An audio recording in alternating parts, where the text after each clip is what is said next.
Thank you for coming back for the Daily Bread Bible study. We are looking at day 175 for Psalms 107 through 111. So this section begins the fifth book of Psalms, the fifth and final collection of the book of Psalms. So 107 is a psalm of thanksgiving for deliverance.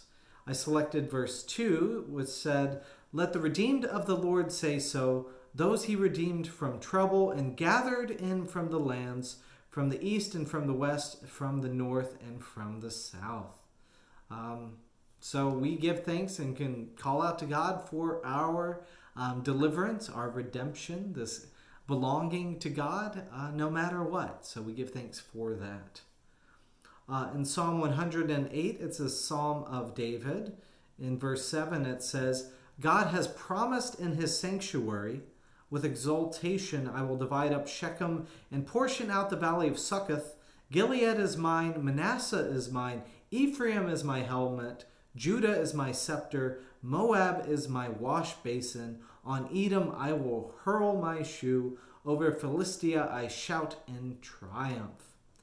So the insight is into who God favored and who God disdained. Yeah, no one wants to be a wash basin for God, but ultimately this is recounting the ways in which the different areas had mixed relationships with God.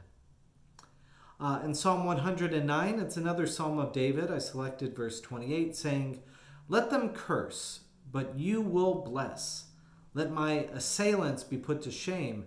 May your servant be glad." So the idea here is that God will help those who stay true to God. So don't worry about the people who see to be your enemies.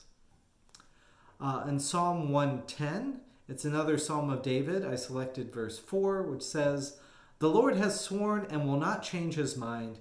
You are a priest forever according to the order of Melchizedek." Now, remember who Melchizedek is from Genesis 14, verse 18, sorry.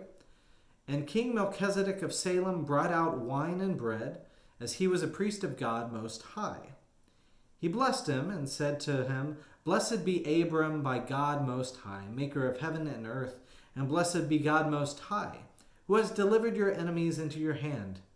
And Abram gave him 1/10 of everything." So we see in the book of Hebrews there that it makes the connection between Jesus to this priestly order of Melchizedek, someone before and who is independent of the line of Aaron, because Aaron was the high priest, right? And the one designate to function as an agent of God's blessing.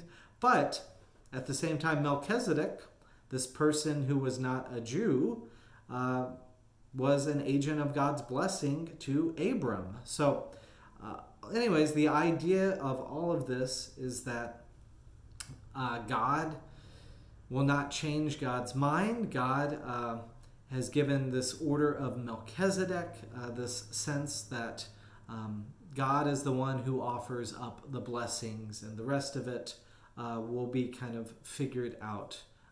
And any other distinction we can make is really unhelpful. Well, or at least that's what I as a Lutheran see in it. I should claim it for myself. For Psalm 111, I selected verse 5, which says, "He provides food for those who fear him. He is ever mindful of his covenant." So the qualification for God's upholding God's covenant is having what we need versus having what we lust for. So may you be able to receive what you need from God.